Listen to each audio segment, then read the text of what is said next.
views and opinions expressed in this program are those of the participants and do not necessarily reflect the views of BronxNet or the program underwriters.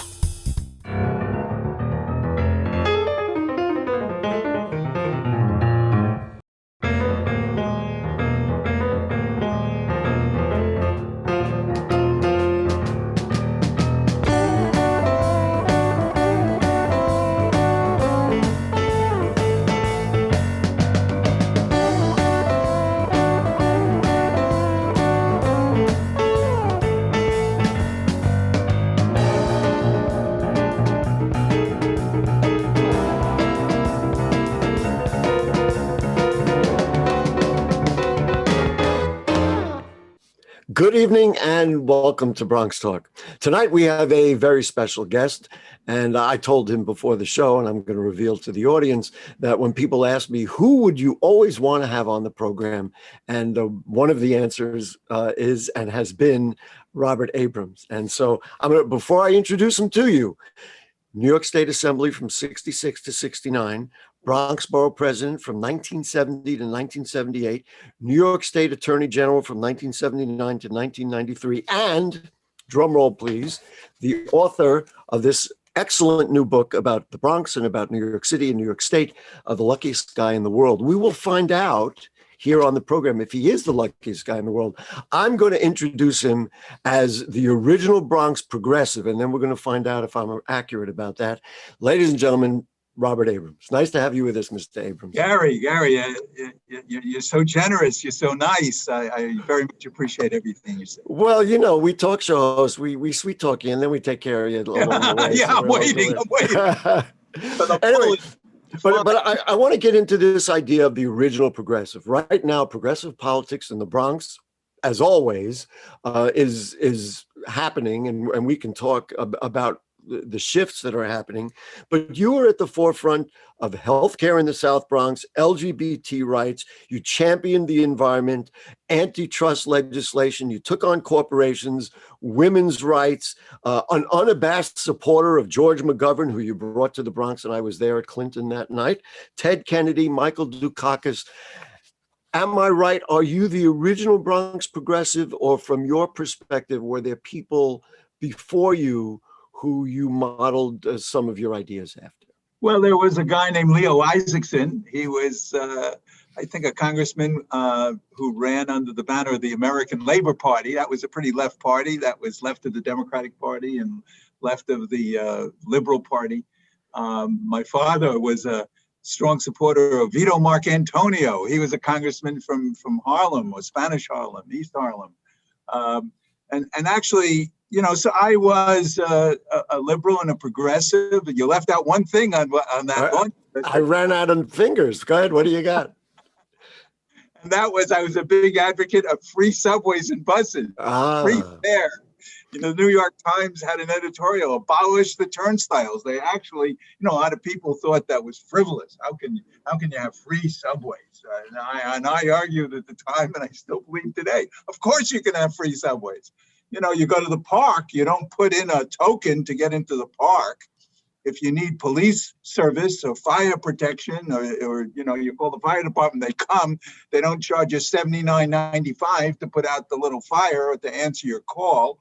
Municipal services, sanitation, the garbage is picked up by by sanitation workers. All of these are basic municipal services. And I argued at the time that mass transit was inextricably tied to life in the city, and it should be provided as a basic service of the government. I mean, you know, why do you think Bloomingdale's is on 59th Street in Manhattan? It's no accident. It's because there's a subway. That's where the Lexington Avenue train is. You know, if you were to suggest that now, there are people who would say, this guy's wacky, he's nuts, it's on, you know, and all the other things that you talk about. But right now in the Bronx, and I know because I moderate all the political debates, there is a very strong leftward movement. Maybe Alexandria Ocasio-Cortez is emblematic of that, and she's kind of become the icon to represent that. To me, with the conditions we have here in healthcare and poverty and housing and everything else, it's no surprise that those things are born here. And I'm curious about the fact that it was when you were, you changed some things, and all of a sudden we're back to kind of trying to create the same things. Just what are your thoughts about the nature of the Bronx and the notion of progressive politics? Well, the Bronx was always populated by immigrants. First of all, the whole country, obviously, a nation of immigrants. But the Bronx was populated by different ethnic groups who recently came to live in New York City, whether they were the Irish, or they were the Jews, or the Italians, or the Puerto Ricans, or the African Americans who came from other parts of the country. And so my roots were, my grandparents came from Eastern Europe. They came from Russia. They escaped, the czars, the totalitarian nature of the czarist government, the pogroms.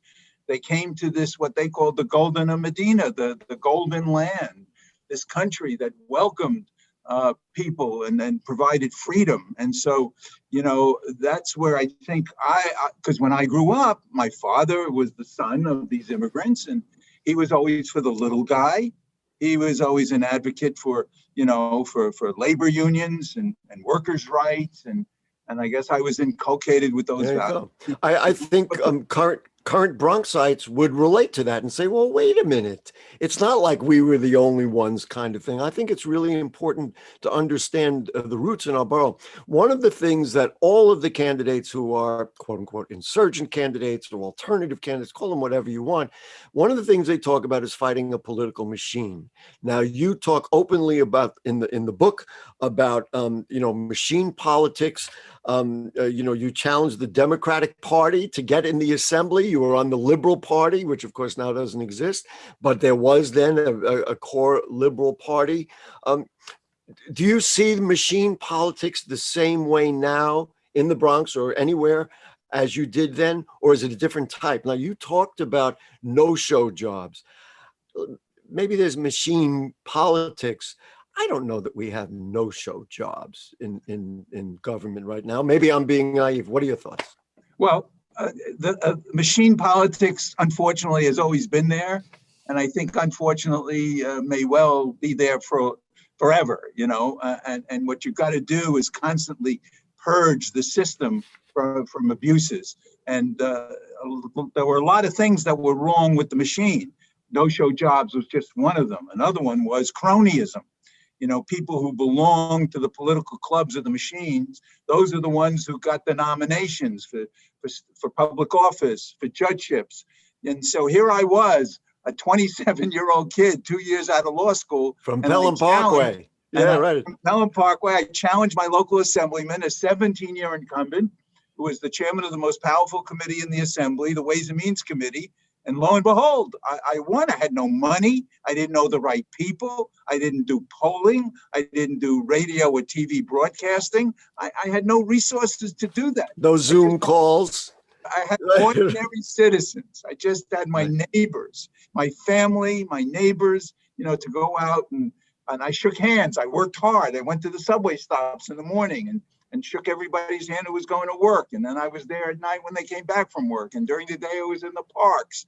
And on weekends, I was in front of the bakeries, giving out shopping bags and shaking hands and giving out fortune cookies. If you read the book, you knew that in my first campaign, in order to attract some attention to the people who were sitting on the park benches, the senior citizens, I'd go up and say, "Hi, I'm Bob Abrams.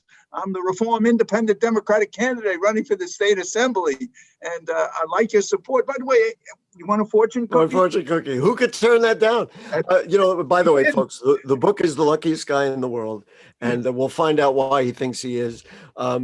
But as I read it and looked through the list of all the things that were innovative that we rely on today, the Bronx Museum, created when you were Bronx Borough President, Lincoln Hospital, you created new schools, people just for example, in the Bronx know Seton Park in the Northwest Bronx, and you created Bronx Day, which of course we still have, which became Bronx Week. Was it frustrating? Was it being, a borough president at that time? Or do you think you'd be more frustrated now without a vote on the Board of Estimate and really a ceremonial position without any real legislative power? Well, it was both exciting and frustrating. Exciting because I had a platform and I'd speak out on behalf of a deprived borough and the borough of the Bronx. And it was exciting because I was able to achieve certain things. As you say, the first museum ever in the history of the Bronx. And I built Lincoln Hospital. Lincoln Hospital was promised to the people of the South Bronx for decades, an unfulfilled promise. And I just bird dogged the issue. I brought the people from the community and local elected officials and the Health and Hospitals Corporation officials to my office. Every 2 weeks, they had to come for a morning meeting and report on the status of Lincoln Hospital, the plans and when they were coming out and when were we going to go into the ground. And we actually built a $200 million, 554-bed hospital on a 10-acre site. It was a fabulous, wow. People. What an achievement. Deprived. Yeah, Bob, what an achievement. But you had access to a vote in government because you were on the Board of Estimate, which existed at that time. If you were borough president now, you'd have to be an incredible politician, to lobby to get it and get other people to vote and apportion the money for it. What are your thoughts on that? Is that a mistake, taking that power out of the borough president's hands? I thought it was. I thought it was unfortunate to abolish the Board of Estimate because to me, it gave me leverage to be a more effective spokesman in person for the people of the Bronx. That's how I was able to get all these projects in the capital budget. That's how I was able to advocate for neighborhoods in the Bronx. The current borough president, I got to know him, Ruben Diaz. I like him a lot. He's a very decent guy. I think he works hard and he's done a good job. He's revitalizing the economy of the Bronx. But you're right. It's much less powerful. In 1938, they started to cut away the powers of the borough presidents. They took away the authority for streets and sewers and highways, and then came the abolition of the Board of Estimate. And so now the borough president is the advocate, spokesman, has a relationship with community boards, appoints members of community boards, gives support to the activities of the community boards. But, it's lost that real clout. And just moving that ahead, and then we're talking about the centralization and the decentralization of power and authority. When Rudy Giuliani was mayor, he defunded community boards. So all of a sudden, all those entities that really could create things in a neighborhood had to go to somebody else to get approval for it. I don't want people to mourn for the old days, but to me, localization is a very important thing. One thing I do want to ask you about, when you say borough president in the Bronx, 1970 to 1978, those were the years that the South Bronx burned. There's no other way to look at it. And, there's a wonderful documentary out about what happened. What are your thoughts about even looking back, regrets, saying, you know what, maybe it could have done more? How do you view that part? So all these achievements, not to say that they don't exist, but boy, that was a bad time in the Bronx. It was very tough. And that was part of the source of frustration, because I knew what had to be done, but didn't have the levers of powers to get it done.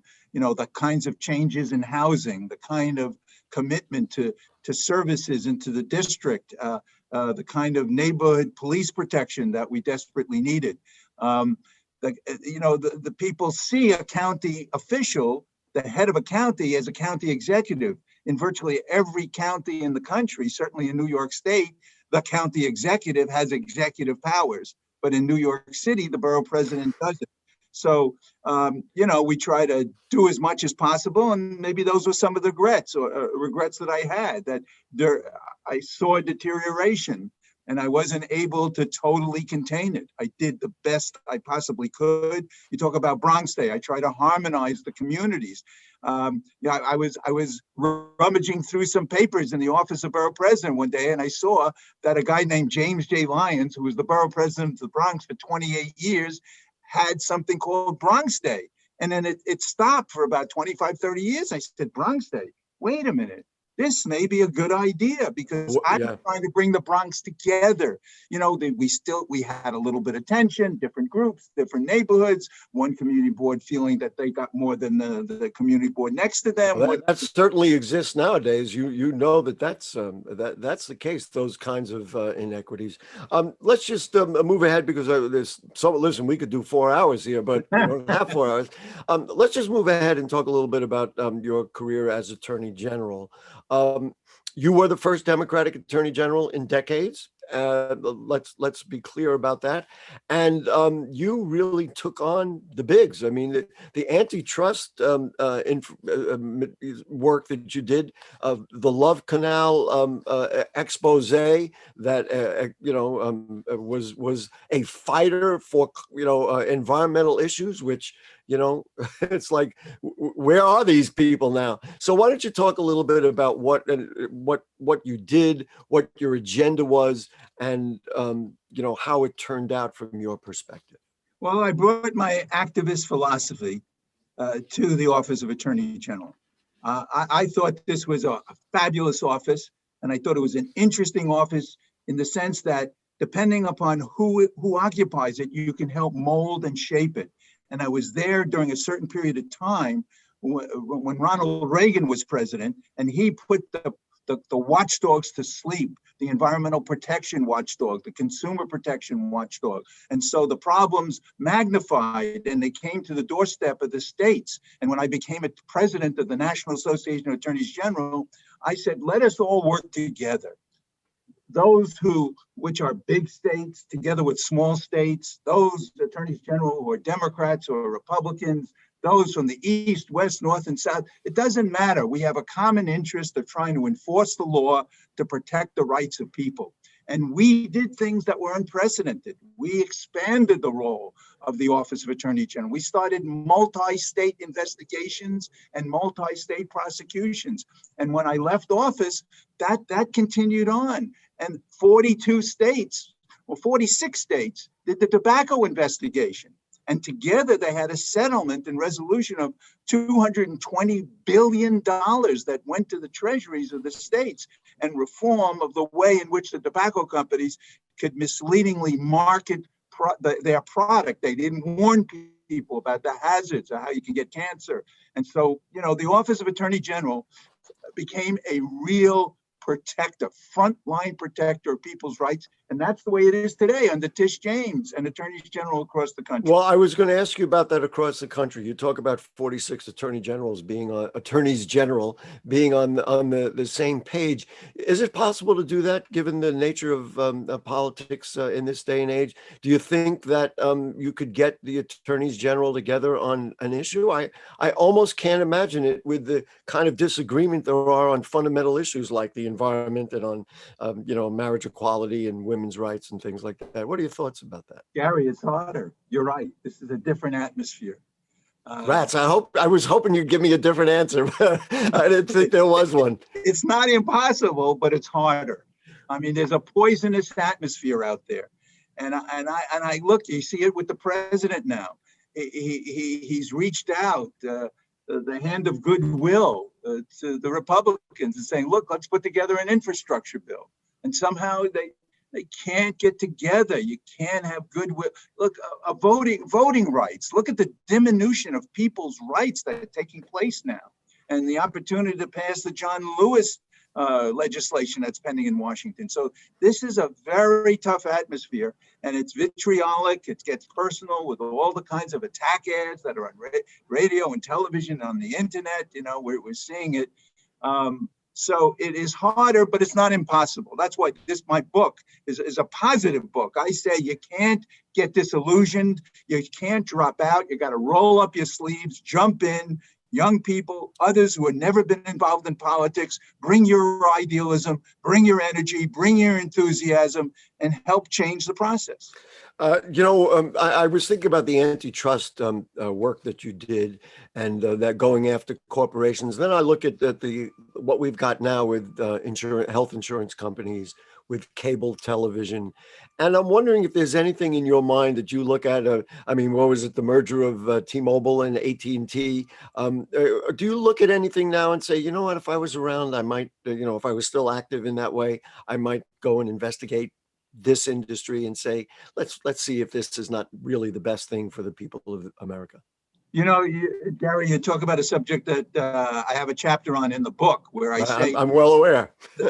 I say the term antitrust, to an average citizen, they may glaze it over. What is that? Some esoteric legal theory. But no, it's practical, good, important stuff for us to know about, and to know that under the Sherman Act and the Clayton Act of 100 years ago, it gives the government the power to break up these conspiracies, to break up monopolies that don't allow people to get the best possible products at the lowest possible prices and to have choices. And so, I read a report by the Assistant Attorney General at the federal level, John Shenafield, when I was running for office, and he was talking about hundreds of millions of dollars are taken from the wallets and pocketbooks of consumers by the violation of antitrust laws. So I said, if I ever became Attorney General, I was going to vigorously enforce those laws. And I did. I brought cases against the milk companies for fixing the price of milk.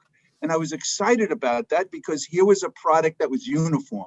This was sort of an example of what I try to do overall in the Attorney General's office, not bring little piddling cases, bring cases that had great magnitude, importance for lots of people, that brought about enormous systemic change, brought lots of money back to the wallets of consumers, was able to deal with fundamental issues of civil rights, civil liberties, women's right to control their body, consumer rights. That's what I saw. Gay rights, LGBT rights. People. Yep. I want to ask you about this, and you wrote openly about it and in detail. And frankly, for me, who lived through it, it was very instructive. And that is the Tawana Brawley case.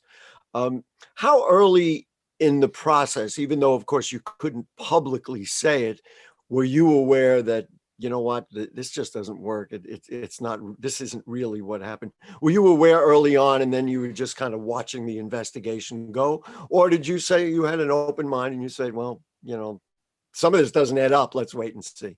Totally open mind. First of all, the first time I heard about the case, it was months before I ever got involved. I read about it in the newspaper, and my wife was at my side. He said, Diane, look at this story. How could this happen? How can this happen in America? How can this happen in New York? An African-American teenage girl taken against her will by a group of 4 to 6 white men, held for 4 days in the woods, sodomized, raped, molested. This is horrible. And then it turned out I became the special prosecutor, and I had a real tough job because this was a very controversial and highly visible case. And this young woman and her family, based upon what the advisors were telling her, would not cooperate with us. And so for months, let me just ask you about that, because I don't want to run out of time, and I definitely want to pursue this.